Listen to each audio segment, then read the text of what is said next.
रोज रोजच पोळी खायचा कंटाळा येतो, मग रोज रोज पोळी खाण्यापेक्षा काहीतरी वेगळी रेसिपी झालीच पाहिजे। माझ्या एका सबस्क्रायबरची डिमांड होती, ताई एकदा तुमच्याकडची डाळपट्टी करून दाखवा। म्हटलं चला, आपल्या सबस्क्रायबरची डिमांड पूर्ण करणे हे आपलं कर्तव्यच आहे। तर सर्वात अगोदर आपल्याला गव्हाचं जाडसर पीठ दळून आणायचं आहे। गव्हाचं जाडसर पीठ दळलेलं नसेल तर तुम्ही रेग्युलर पिठातच 1 वाटी रवा ॲड करून हे पीठ तयार करून घेऊ शकता। आणि हो, याची चव वाढवायची असेल तर तुम्हाला यामध्ये 1 वाटी मक्याचं पीठ टाकायचं आहे आणि मक्याचं पीठ नसेल तरीही चालते। आता यामध्ये आपल्याला ॲड करायचं आहे 1 टेबलस्पून हळद, 1 टेबलस्पून मीठ, 1 टेबलस्पून सोडा आणि यामध्येच आपल्याला अशा काही गोष्टी ॲड करायच्या आहे ज्यामुळे बिट्टीची चव ही खूप छान लागते। तर यामध्ये मी ॲड करणार आहे अर्धी वाटी तीळ। तीळ मला बिट्टीमध्ये खूप जास्त आवडते, त्यामुळे मी ती भरपूर प्रमाणात ॲड केलेलं आहे। यामध्येच आपल्याला ॲड करायचा आहे ओवा। तर ओवा ॲड करायच्या अगोदर ओवा हा व्यवस्थित स्वच्छ वॉश करून घ्यायचा, कारण ओव्याला ही माती चिटकलेली असते बघा अशा पद्धतीने। आणि हा ओवा यामध्ये आपल्याला ॲड करायचा आहे। यानंतर आपल्याला यामध्ये ॲड करायचा आहे 1 वाटी दही। दही टाकल्यावर खूप छान लागते आणि सोबतच जो बिट्टीचा एक्स्ट्रा चुरा तयार होतो तो चुरा तयार होत नाही, त्यामुळे यामध्ये दही टाकणे हे गरजेचं आहे। आता हे सर्व साहित्य एकत्र करून घ्यायचं आहे आणि यामध्येच आपल्याला टाकायचं आहे 1 वाटी गरम तेल। मोहन टाकल्यानंतर परत एकदा आपल्याला हे मिक्स करून घ्यायचं आहे। हे सर्व साहित्य मिक्स केल्यानंतर यामध्ये कोमट पाणी ॲड करून व्यवस्थित डो हा आपल्याला भिजवून घ्यायचा आहे। विदर्भातील ही सर्वात भन्नाट आणि जबरदस्त लागणारी रेसिपी आहे। यासोबतच तुम्ही मिरची भाजी कराल तर हे बेस्ट कॉम्बिनेशन आहे। मिरची भाजीची सुद्धा रेसिपी माझ्या चॅनलवर टाकलेली आहे। मिरची भाजीची रेसिपी बघायची असेल तर मी माझ्या चॅनलवर सर्वात पहिला व्हिडिओ टाकलेला आहे मिरची भाजीचा। माझ्या चॅनलवरचा सर्वात पहिला व्हिडिओ हा मिरची भाजीचाच होता। तुमच्या सगळ्यांच्या सपोर्टमुळेच माझे आज 3000 सबस्क्रायबर कंप्लीट आहे। तर असेच नेहमी तुमचा सपोर्ट राहू द्या। असेच वेगवेगळे आणि नवीन व्हिडिओ मी तुमच्यासाठी नक्की घेऊन येईल। आणि हो, चॅनलवर जर तुम्ही नवीन असाल तर चॅनलला सबस्क्राईब करायला विसरू नका। बघा परफेक्ट डो आपला हा भिजून झालेला आहे। हा डो भिजवताना कणिक जशी भिजवतो आपण तशा पद्धतीने हा डो भिजवायचा नाही, आपल्याला थोडा मीडियम मध्ये हा डो आपल्याला भिजवायचा आहे। तर बघा आपल्याला थोडासा डो हा तोडून घ्यायचा आहे आणि सर्वात अगोदर हा पोलपाटावर परत एकदा मळून घ्यायचा आहे आणि मग तो पोलपाटावर लाटून घ्यायचा आहे।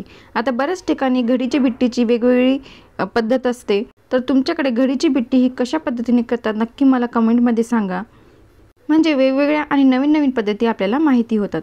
बघा अशा पद्धतीने हा डो आपल्याला लाटून घ्यायचा आहे पोळीसारखा। मोठी पोळी ह्या डोची करून घ्यायची आहे बघा अशा पद्धतीने। आणि मग यावर आपल्याला तेल लावून घ्यायचं आहे आणि दोन्ही साईडने याला घडी पाडून घ्यायची आहे। आता घडी पाडताना काय करायचं, खूप ही घडी पाडताना फक्त अशीच ठेवायची आहे यावर, त्याला दाबायचं नाही, कारण दाबल्यावर मग ती घडी पडत नाही। आता परत ही घडी एकावर एक टाकायची आहे आणि जसं मी व्हिडिओमध्ये करत आहे तशाच पद्धतीने याची आपल्याला घडी पाडून घ्यायची आहे। बघा अशा पद्धतीने राऊंड करत आणायचं आहे आणि याचा एक गोळा तयार करायचा आहे। पण हे राऊंड करताना सुद्धा खूप दाबायचं नाही, खूप प्रेस करायचं नाही, बस हलक्या हाताने याचा हा रोल करून घ्यायचा आहे अशा पद्धतीने। बघा जसं मी तुम्हाला सांगितलं, याला खूप प्रेस करायचं नाही, हलक्या हाताने याची घडी अशा पद्धतीने करून घ्यायची आहे, तेव्हाच त्याला घड्या पडतात आणि परफेक्ट घडीची बिट्टी ही तुमची तयार होते। आता अशाच पद्धतीने बाकीच्या बिट्ट्या सुद्धा आपल्याला तयार करून घ्यायच्या आहे आणि त्या वाफवायला ठेवायच्या आहे। बघा परफेक्ट घडीची बिट्टी ही आपली तयार झालेली आहे। आता बाकीचे सुद्धा आपण अशाच पद्धतीने तयार करून घेऊ।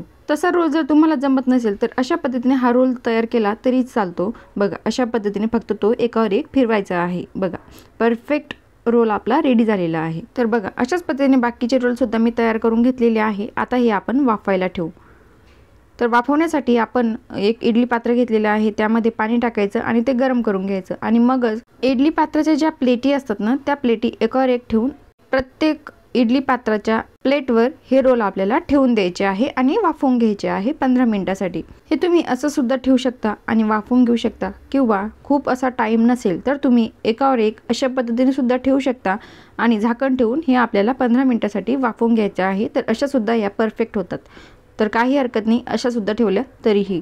अशा बिट्ट्या एकावर एक ठेवल्यामुळे पटकन आपली बिट्टी ही वाफवल्या जाते आणि तळायलाही रेडी होते।